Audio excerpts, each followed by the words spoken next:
नमस्कार मित्रांनो, आज आपण बघणार आहोत ब्रेड पिझ्झाची रेसिपी. सर्वात आधी एका वाटीमध्ये आपण मिओ घेऊन त्यामध्ये oregano, chilli flakes, Schezwan sauce आणि टमॅटो केचप घालून व्यवस्थित मिक्स करून घेऊया. आता इकडे मी पॅन गरम करून त्यावरती बटर स्प्रेड करून ब्रेड व्यवस्थित टोस्ट करून घेणार आहे.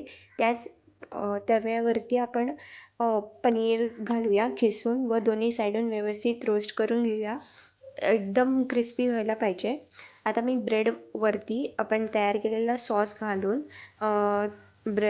पनीर रोस्ट केलेलं पनीर घालून आवडीनुसार भाजी घाला.